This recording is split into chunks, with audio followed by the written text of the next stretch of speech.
That last bit was just a bit of filling in because I could see that we're coming to the end of the tape and I didn't want it to break off in the middle of something.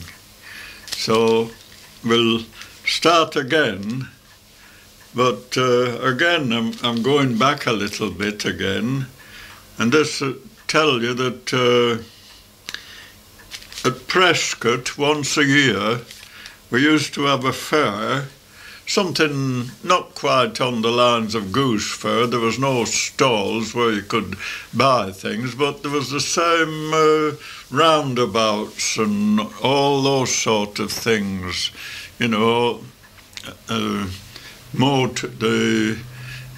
joy wheel, different things like that. And it used to come once a year, and they called it the World Fair because it was such a big one from the entertainment point of view. And of course, nearly everybody went to this fair. It was usually there for about a week. But the reason I'm mentioning this is because one night my elder brother came home and late at night, and when he came to bed, we slept in the same bed. He was telling me about something marvellous he'd seen at this World Fair in Prescott. And actually, it was, I suppose, what we call today the cinema. But in those days, they called it living pictures. And that's what it was. The first time anything like that had ever been to Prescott. And nobody around had ever seen anything like it before. It was something entirely new. And of course my brother had been to the performance. It was held in a big marquee, and he was quite full up with telling me all about it.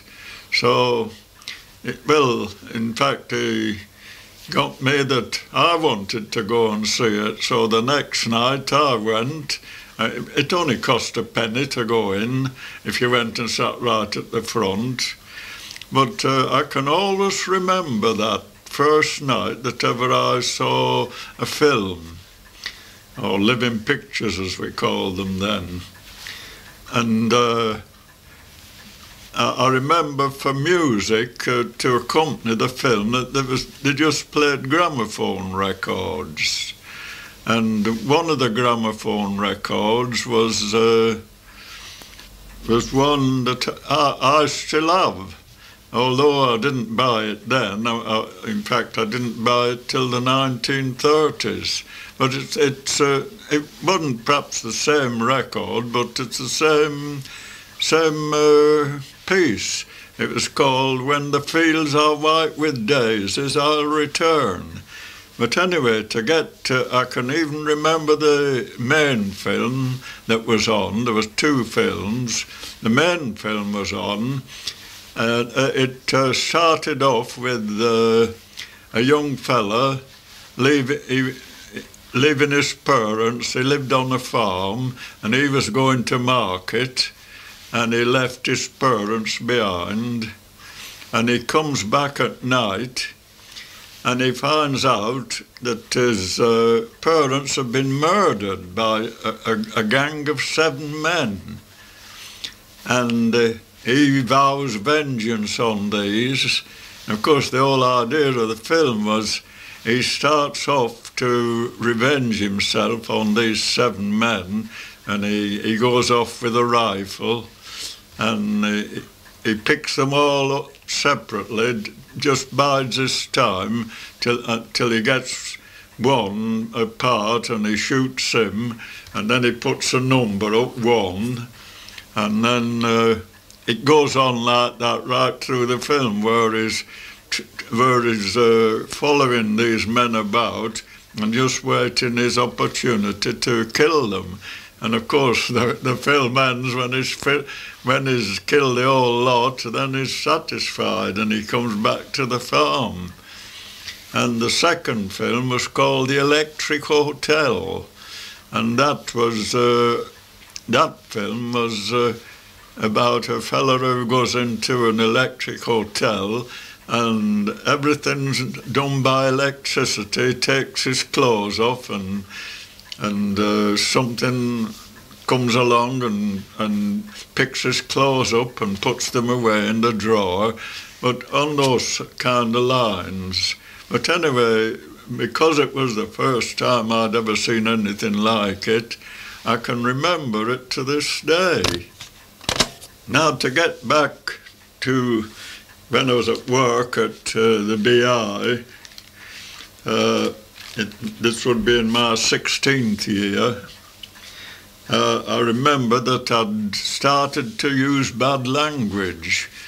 Most young lads, although we never used bad language when we were at school, and we never heard bad language in our own homes. But it seemed as though once we got inside the factory, the men used to use bad language, and we probably picked it up. And I must admit, I must have got quite bad, because we had a shop labourer, but he was rather on the religious side. In fact, he did a lot of work with a youth club in St Helens. And I remember one afternoon I was doing something and I started to swear, and he overheard me. And he came up to me and he said, "Jack, can't you stop that swearing?" And I looked at him and I said, "Of course I can." And do you know, from that day to this, I've never swore. I've never used bad language, only of course on the occasions when, you know, same as if you hit your thumb with a hammer, then you might let go. But in normal language, I would never use bad language now. In fact, I know that although it's more of a habit than anything else, but it's also a sign of ignorance, because I think how it developed was that men who didn't know, who were badly brought up and badly educated and didn't know which adjective to use to describe something, just used the adjective bloody. And that's how it became a byword. And in fact, there's that and worse words than that here today.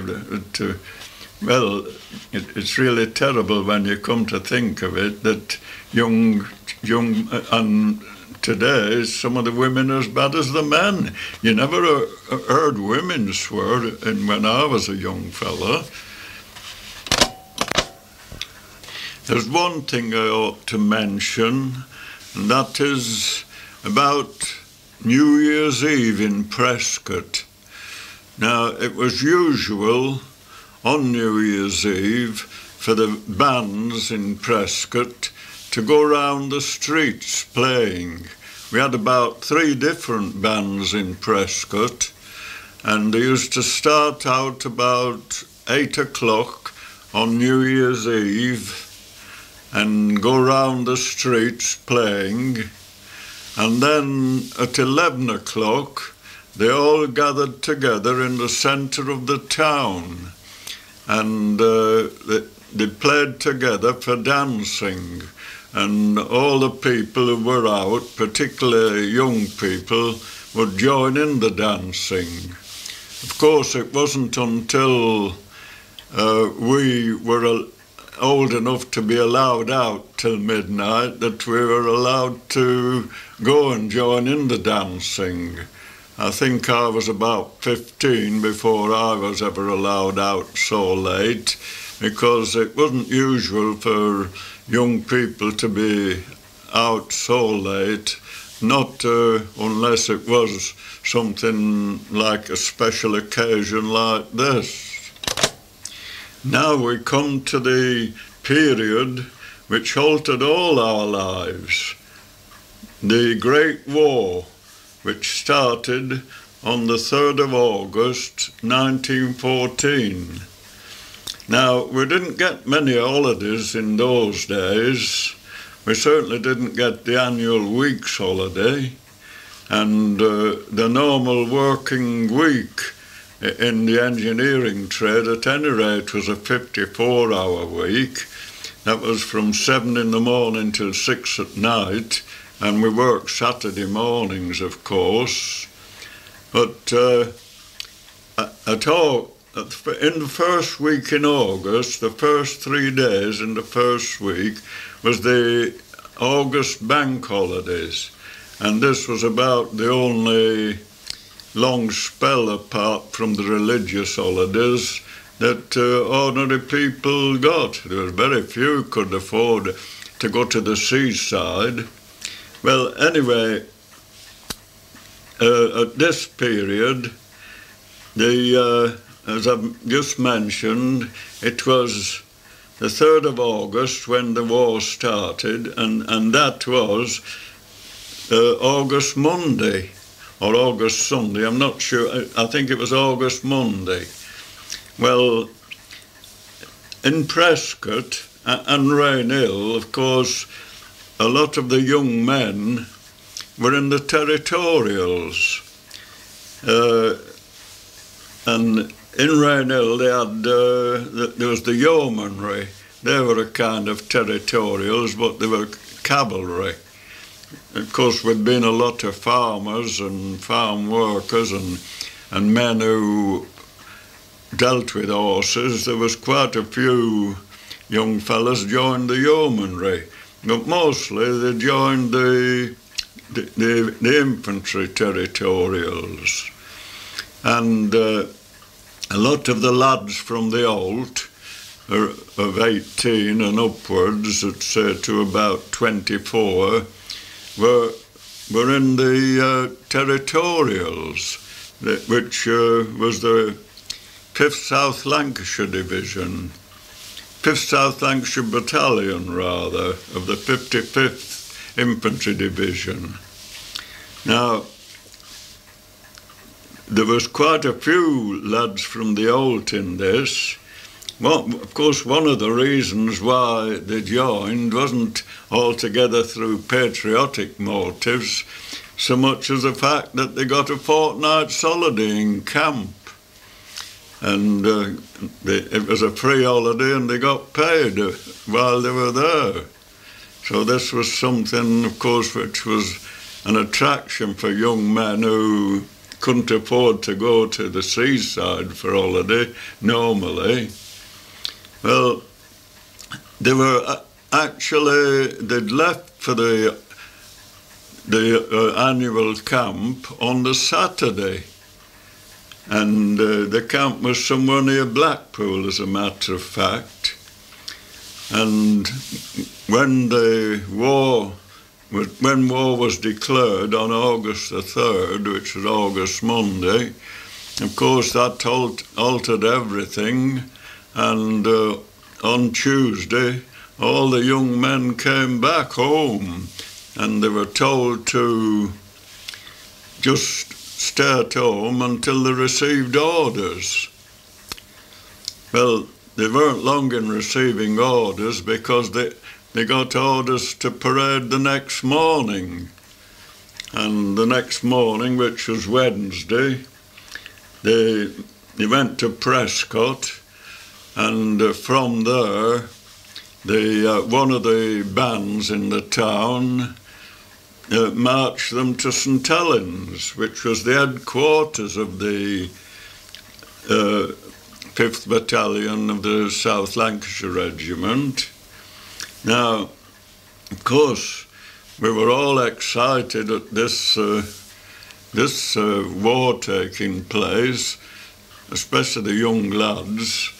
And I remember, because my brother Alfred was in the territorials, I was very interested too. And in fact, if I'd have been old enough, I should have gone and joined. But I wasn't old enough at this stage. I was in my 17th year. And not being a very big young fellow, I couldn't go and give my wrong age in, because it was evident that I was only young. But I was so taken up with the whole thing. I remember as the boys marched to St Helens, which was about 3 or 4 miles away by road, I walked alongside them because I wanted to see the last of my brother, Alfred. Well, when they got to St Helens, they went into one of the schools that was vacant during the holidays, and they had to stay there. They slept there, and they stayed there for a few days. And then they had orders to move to Edinburgh in Scotland. And of course, I came back home because after I'd seen the last of my brother, and of course I'd got another day's holiday, Wednesday, and I made the most of that. But of course everybody was excited and everybody was talking about the war, so that and it wasn't the same at all. Everything seemed to have changed all at once. One of the things that was very remarkable was the number of young men who joined up voluntary, because they didn't have any compulsory system in this country at the time. And the 5th South Lancashires, which, as I've mentioned, was a territorial battalion. Well, the strength of a battalion when it's full is just over 1,000. And at the time the war started, it would only number somewhere near 400. But by the end of that month, August, they were more than full up. Because so many young men had rushed to join. And they were soon able to form a 2nd battalion. But I'll tell you how this particular battalion was formed. There was one company was recruited in Rainhill and Prescott, and the second company was recruited in the local works, the British Insulated Cable Company. Of course, that was a big firm that employed about 4,000 to 5,000 men at the time, and the company was recruited entirely within the works. Another company was recruited in Pilkington's Glassworks in St Helens, and the 4th company was recruited at a chemical company in Widnes. Widnes is a town that stands opposite Runcorn on the banks of the River Mersey.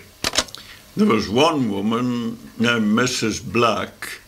She lived on the opposite side of the road to us, and she, by the end of the month, there were 4 of her sons and an adopted son were all in the South Lancashires. And before the war ended, there was one of those sons was killed, 3 were badly wounded, and only 1 came out unscathed. Of course, for those of us who were left behind, especially myself, for instance, it was just the ordinary humdrum work now of the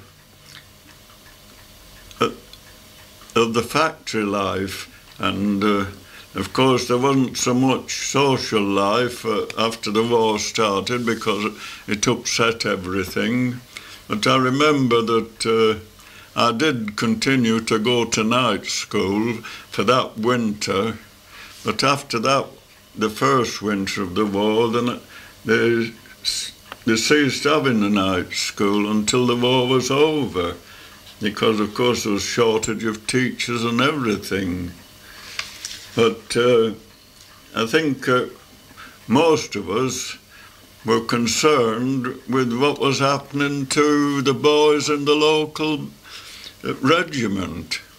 And what I can do is give you something of the history of what happened to them. For instance, I told you that they left St Helens for Edinburgh in Scotland. And after a month or two up there, they came down to Tunbridge Wells in the south of England, and they did most of the training there. And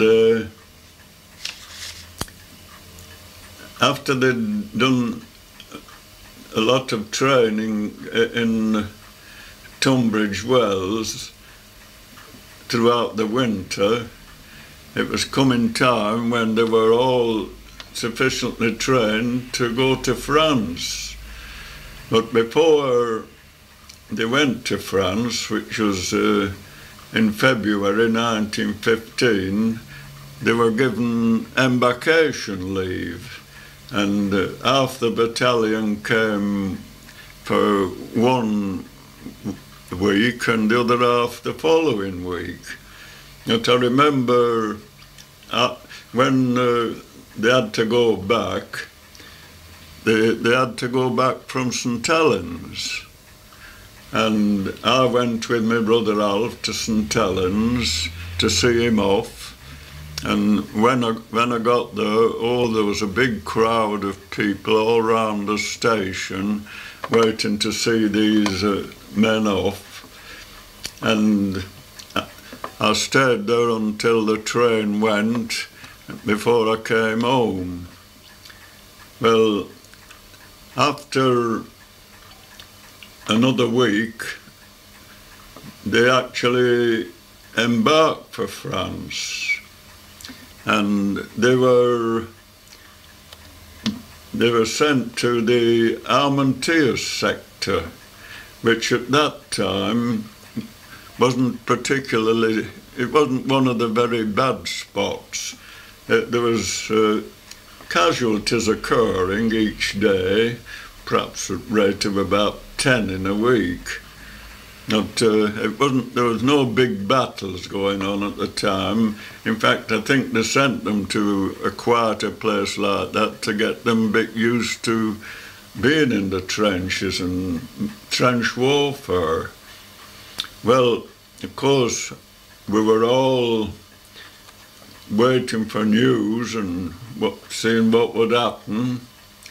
And I can always remember we used to look at the local paper, which was the Prescott Reporter, but that only came out once a week on a Friday. And of course, the first news that we got of a local casualty was a young man named Tommy Smith. He was a young married man. He'd only got married that summer, and he'd been killed. And of course, that because he was local, lived at the Old, everybody, of course, was interested in it.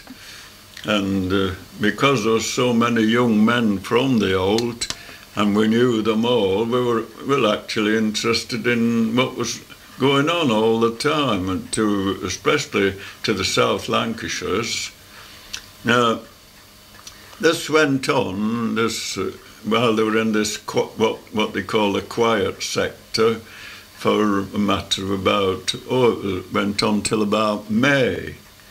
And during that time, there was just moderate casualties, 1 or 2 getting killed each week, and perhaps half a dozen getting wounded. But it wasn't until May 1916 that they really got into the big fighting, and that was in it was known as the Second Battle of Ypres. Ypres was a big Belgium town, and it was the biggest Belgian town near to the coast. And what had happened was, in the early days of the war, when after the Battle of the Marne, when they'd been able to check the German advance and the Germans were forced to retreat for a time, they were retreating gradually until about November of 1914. And when they did stop, they stopped at all the best places that suited themselves, bits of hills or ridges where they had an advantage over our troops, and that's where they stopped to bed down for the winter, because the winter was coming on. It was getting very difficult for moving about because of the mud and whatnot. And there was quite a lot of ridges all round this town of Ypres, and of course the Germans took up the position of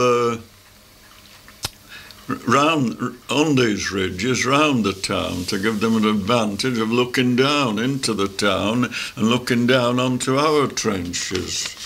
But perhaps I'd better tell you a bit about why Ypres was so important, because originally the German plan had been to advance in France and advance around Paris from the north and gradually encircle Paris and cut the whole the French army off. But they overshot it a bit. The lines of communication got a bit too long, and as the French had got a big army for the defence of Paris, which was kept in reserve, the French generals saw their opportunity to attack the Germans while they were stretched out. And this, of course, had the effect of pushing the Germans back. And as I said, they stopped going back when they got to when it got to November, and it was getting too bad to carry on fighting any longer. But as I said, they took up this strong position, for one thing, opposite Ypres. Now, the eldest, but it was mostly the regulars, of course, during the first winter of the war. In fact, they were all regulars who were holding the line for the first winter, and it wasn't until the spring when the territorials started to go out to reinforce them. Now, the Germans, having been beaten in their attempt to encircle the French army, suddenly realised that they'd made a mistake in not going for the coast to stop our troops coming across.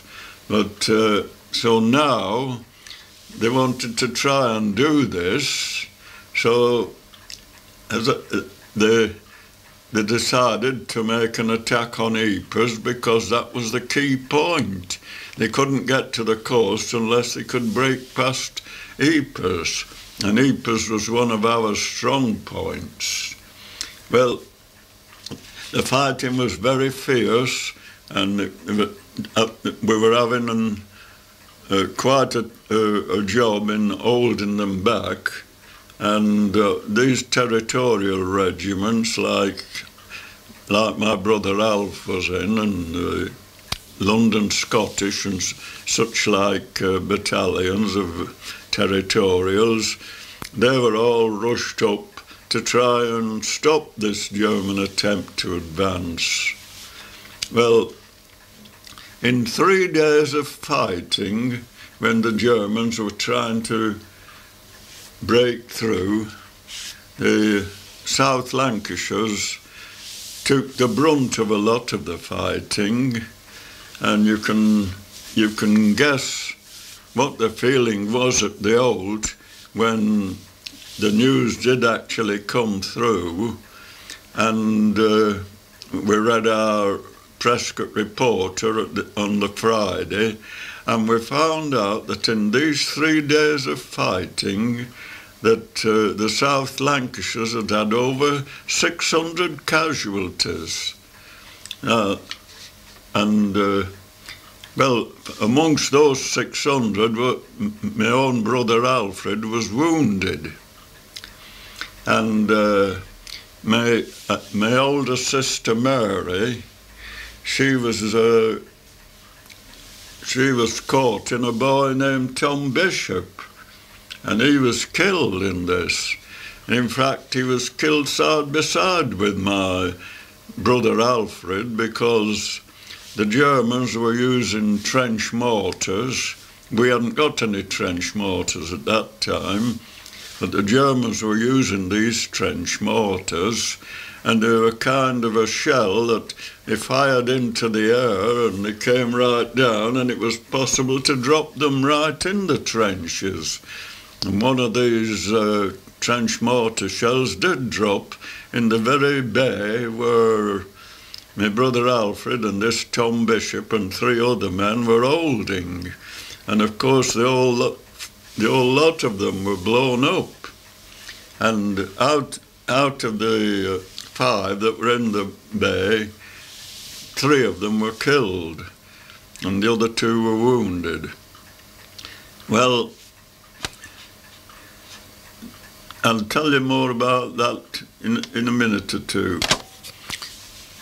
Now, with regard to myself, of course, I had to go back to the humdrum of working in the factory, and previous to the war, it was illegal for employers in factories to work young people under the age of 18 beyond the 54 hours. They weren't allowed to work any overtime.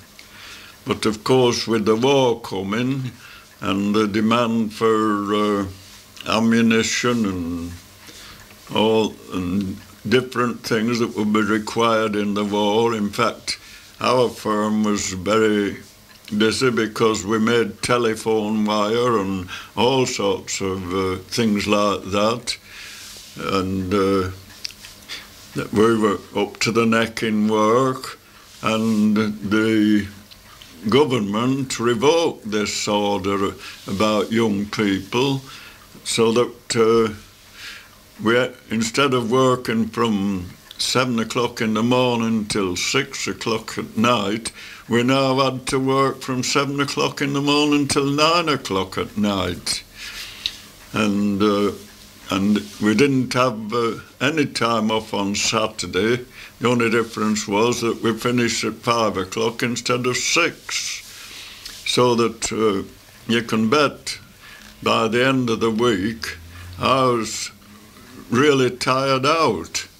I used to come home from work at night, for instance. It would be about 9:30 by the time I got home, and my mother would put me some cup of cocoa and a bit of something to eat for supper, and more often than not I dropped off to sleep before I had my supper, and when I did wake up, I didn't want it, and all I wanted was to go upstairs and get in bed.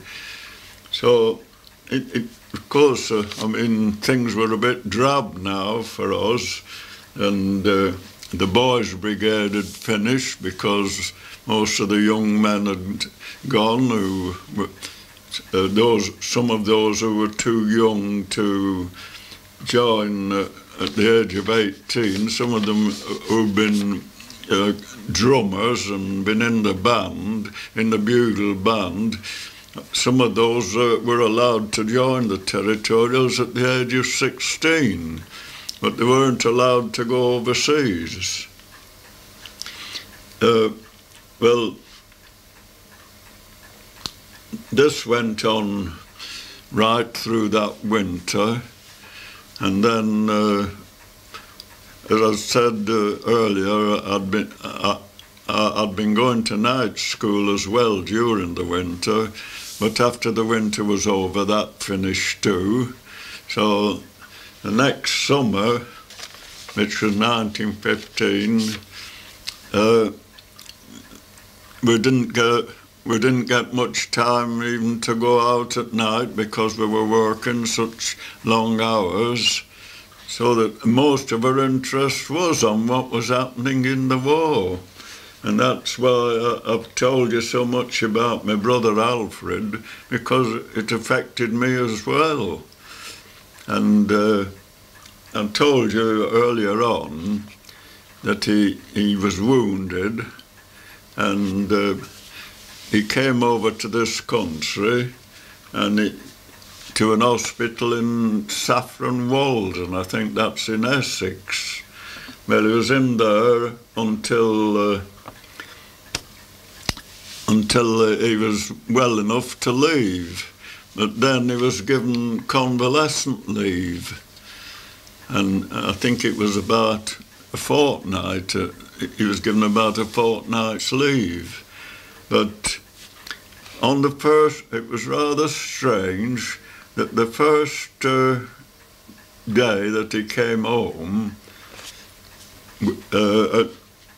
after tea, there was my father and I and my mother and Alf, and he was telling us a bit about what it was like in France and his experiences. And we went on talking until about midnight, and there didn't seem any disposition to go to bed on my father's part. And my mother, she got tired towards midnight and said she was going to bed, and she went to bed and left us talking.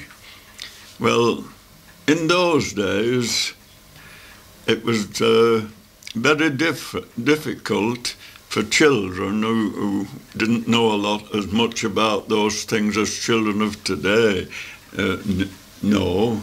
But because of the way women dressed, it was very difficult to tell that a woman was pregnant. And so I had no idea of what the situation was with regard to my mother.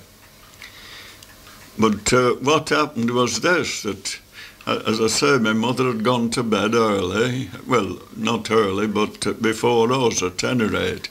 And we were left talking, and I was rather surprised because we went on talking till about 3 o'clock in the morning.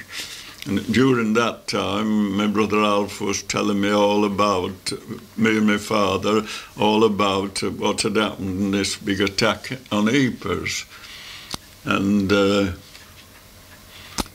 but I couldn't help wondering why my father wasn't anxious to get to bed. But anyway, at 3 o'clock, I decided I wanted to go to bed, and as my brother Alf was sleeping in the same bed that I was, we went to bed. Well, the next morning I got up. Of course, I was that tired, I must have gone into a really deep sleep, because the next morning I got up and I found I got a new brother. And he'd been born in the night. Well, he'd been born early morning while I was still asleep. But it just shows you, I mean, I had no idea that, whatever that my mother was in that state, and it was quite a surprise to me when I got up and found that my brother Walter had been born. Well, after my brother had finished his convalescent leave, he had to report back to the headquarters in St Helens, and they were having a recruiting campaign because The war had been going on now for nearly a year, and of course the recruits weren't coming in as fast as they had been in the early days, and they were having to have these recruiting campaigns. So they used to go around and with a recruiting sergeant, and he'd stand on a lorry and appeal for recruits, and on this lorry would be some of the soldiers who'd been wounded and had come home on convalescent, kind of a sideshow, as it were, to make the affair more dramatic.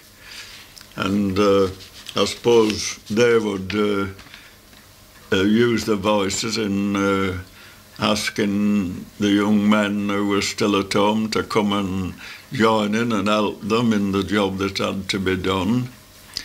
Well, my brother Alfred was on this job, and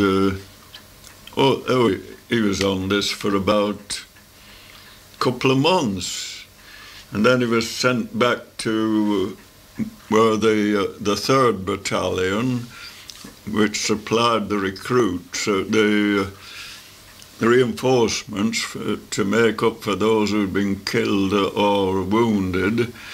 They were in a camp in the north of Lancashire, and he was sent to this camp and to kind of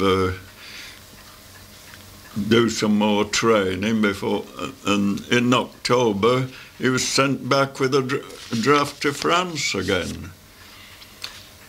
Well, of course, I was still restless. I still wanted to join, in spite of all the horrors that my brother had told me about and the hardships and that. It didn't seem to have any effect on me. I'd got this bug inside me that I wanted to be in it. And I was very restless at work. My mind didn't seem to be on my work, and on one occasion with another boy I did go to St Helens to try and join the Navy, and rather than wait any longer. But when the recruiting people for the Navy asked me where I worked, and I told them that I worked at the BI, he said, "We can't take anybody from there because you're on war work." So we had to go back. And so we just went on existing, as you might say. Things were getting more difficult, food was getting scarce, there wasn't much enjoyment in the way of pleasure. It was all work and bed. And in the very early in 1916, the government brought a new scheme in, and this was that you could go and join up, and then after you joined up, you'd be paid for that day's when you were sworn in, and then you go back home and just wait until you were sent for. Well, I couldn't, although I wasn't still wasn't 18, I couldn't wait any longer, and I thought, this is my opportunity.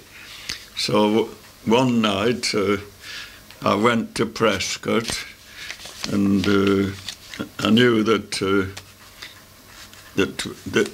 these enlistments were taking place in a hotel nearby. It was called, let me see, what was the name of the hotel?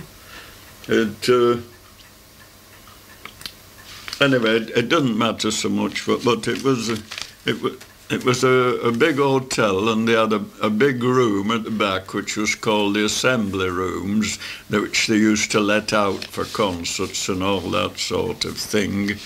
And each night there was a magistrate who used to sit in this room, and those who went to enlist were sworn in by this magistrate, and you received a day's pay, and